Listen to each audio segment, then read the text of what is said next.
Hey guys, I'm just a freak, and this time we're gonna go through my reads for the month of November.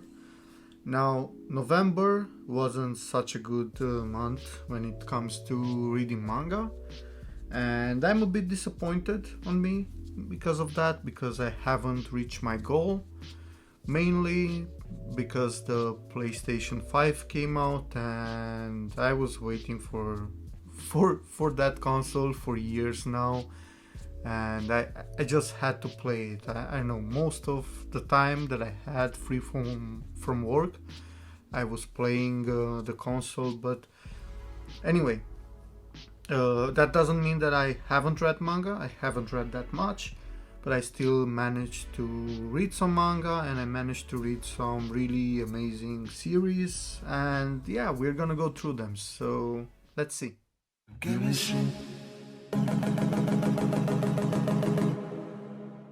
First, I decided to start and try Dr. Stone, since I had a couple of volumes in my collection. So I read volume 1 and 2 from Dr. Stone. Now this one is drawn by Boichi, but the story this time is not by him, it's by Richiro Inagaki. God damn it, I butchered that name so bad. But anyway, the thing is that got me excited about this is the fact that it's drawn by Boichi, and if you saw my collection video, I have other works from Boichi. I also read Sunken Rock, if you saw that on my AniList profile, and Boichi has some really nice art, and let me show you a little bit, because I'm really a big fan of his art.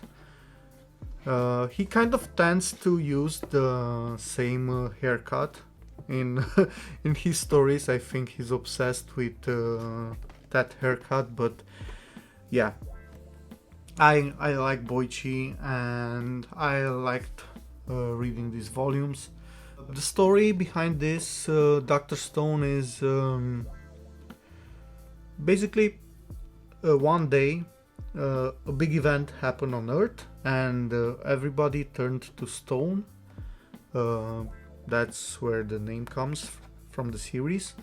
And after 3,000 years or something like that, Senku and the other guy right here that I have a lapsus remembering his name woke up from their sleep in stone, and yeah, they kind of found themselves in the Stone Age, and they were kind of the only humans left alive. But given the fact that Senku is kind of a brainiac, and he loves science and he knows a lot of things, he set his mind that he will find a cure to turn the people from the stone form back to their normal self, and he wants to rebuild civilization so that he can be able to realize his dream of going to space.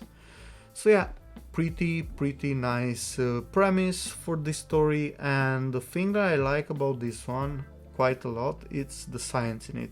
You're gonna see, if you read this, you're gonna know a lot of, you're gonna get to see a lot of I know, tiny tips and tricks when it comes to science, and you can even be a smart test if you read something and you find out that you actually know that, and you can be proud of yourself.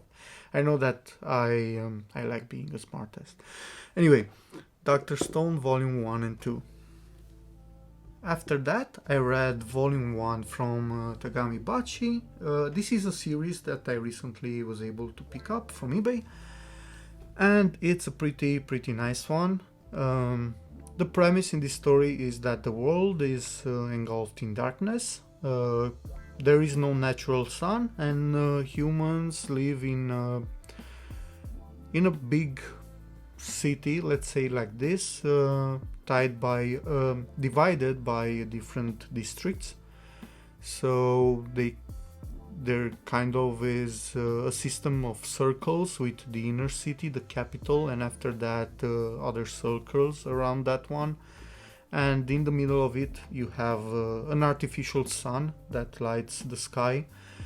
But the thing is that that artificial sun doesn't have the power to engulf the whole planet and all of the humans' population, so the rich people are living in the middle and the poor ones are living closer to the end of the light and even in darkness. And the thing is that in the darkness there are giant insects that will try to kill you.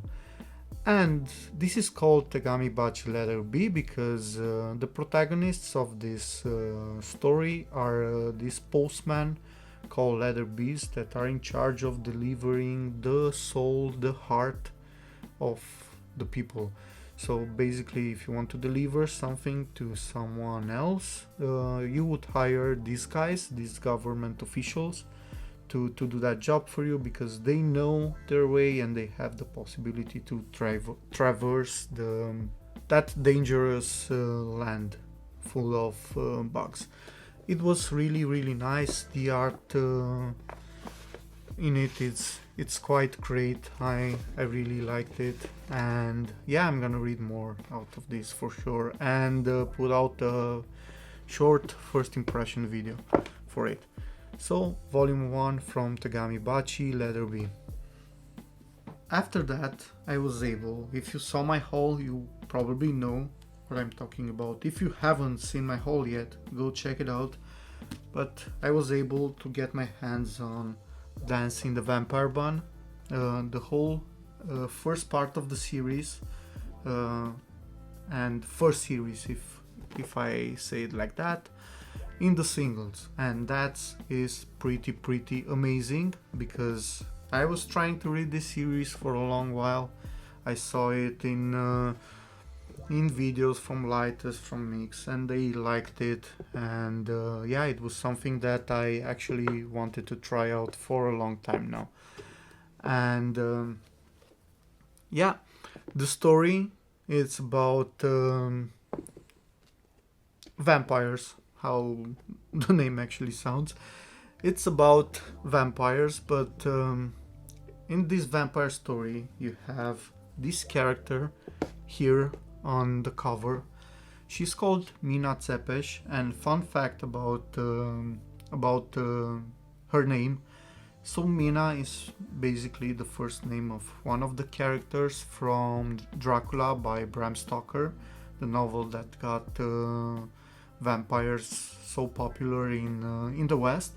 And her last name, Cepes, comes from actually a Romanian ruler, a big historical figure in our country, and he was known for being harsh with some people. He would drive them through a stake. So he's kind of the face of Dracula, as I can say, and he's also called Vlad the Impaler. And another fun fact, I have something in common with him, but I'm not gonna tell you what. So yeah, we have here Mina Cepes and this boy over here called Akira. And Mina Cepes is part of a big old covenant of vampires, and she's a pure blood, a pure breed vampire, and she is the absolute ruler of all of the vampires in the world. But that comes with its cost, because you don't have that all nice and dandy story about having a vampire queen and everything being great with that fact. Being a queen comes with a lot of danger, a lot of people who want to hurt you, who want to take that power from you. So this series has a lot of plotting, a lot of strategy in it, and all of that stuff, and that's what it makes it feel so great. And besides that, we also have a pretty nice cast of characters, and it's also funny here and there, and overall I really enjoyed reading this. And if you saw my latest hauls, you already know that I started to pick up everything Dancing the Vampire Bun. And yeah, because it's that whole plotting system and everything that happens in this story, it's pretty interesting and I really enjoy it. And I know that a lot of people are putting this aside because of the fact that the main character looks like a lolly. And yeah, that's one of the downsides of the series, but believe me, if you read it, it's gonna make sense and you're gonna see why it is like that. And if you're able to go past that, this one is a good story and I would recommend it. Sadly, it's a little bit out of print. Some volumes are harder to get, but if you get your hands on it, I would recommend getting it. Besides that, if you're into ecchi, this series is full of big-breasted women with I don't know, sexy and everything like that, so that may also be appealing to you, or I don't know, a downside for some of you. So if you're not into ecchi stuff, stay away from this series because it also has echiness in it and fan service. And let me show you a little bit of the art, because I think that the art looks pretty great. So here are some panels. Also some panels, and let me also find something from a fight. Here it is. But yeah, Dancing the Vampire Bun, I managed to read this month the first 7 volumes, enjoyed it a lot, and I recommend it if you're okay with some of the things that I mentioned. So yeah, Dancing the Vampire Bun. And the last read from this month was another really nice thing that I was able to find on eBay. Another out of print series that maybe is getting a reprint now, hopefully, because I want more people to have access to it. And this one is Oldboy, and I managed to read 6 volumes from this series, and damn, it was so good. It was so good. Maybe some of you are familiar with Oldboy. Maybe you saw the Korean movie adaptation for this series. That one is pretty great, and I also recommend it alongside with this series because I really enjoy it, and I don't think that the movie is better. But yeah, let me tell you a bit about this story.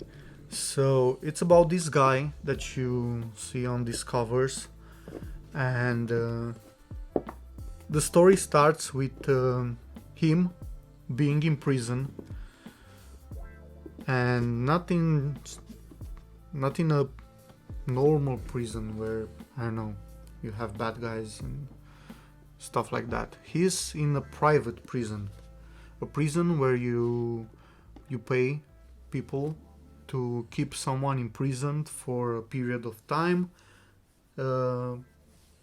outside of the law or something like that.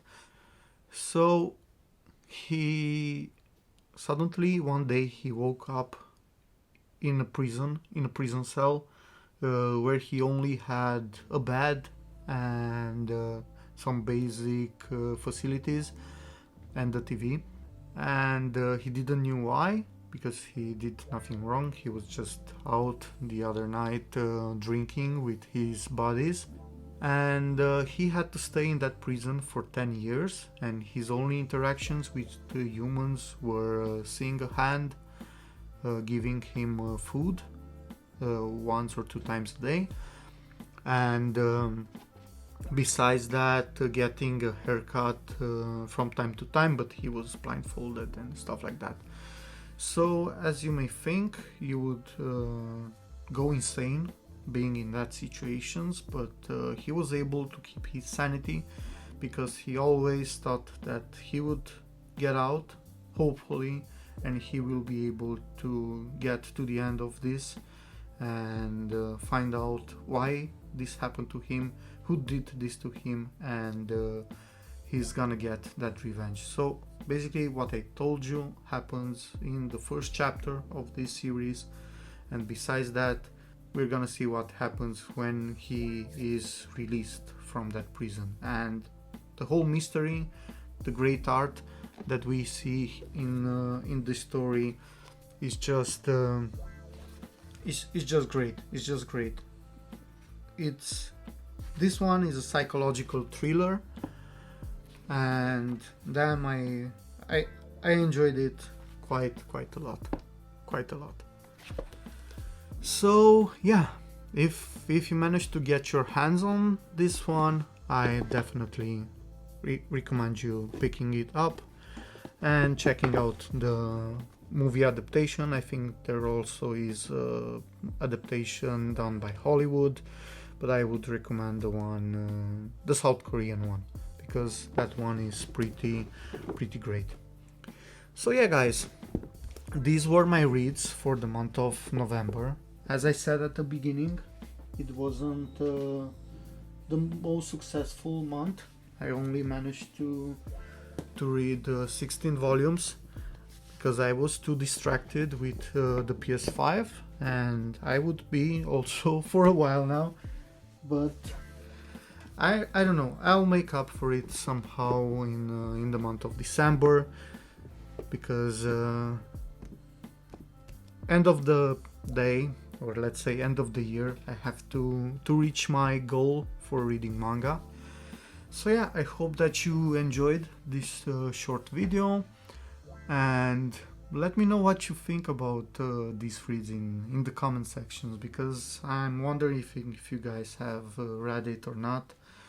And yeah, if you like the video, please consider leaving a like and sharing this video with your friends. It's gonna help me a lot to get this content to more and more people out there. And if you're a new subscriber to the channel, and if you want to stick around and see more in the future, and please consider subscribing. And if you guys want to check some of my older videos, manga hauls, manga reads, impressions, stuff like that, I have a ton of them on the channel. I even have some playlists to make everything more easier to you guys.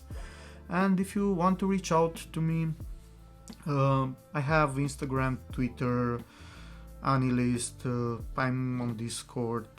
So yeah, you can reach out to me there or in the comments, wherever it's more easy. I tend to post stuff on Twitter and Instagram with stuff that I read or panels that I find interesting and stuff like that. But anyway, enough of me blabbering. I hope that you enjoyed the video.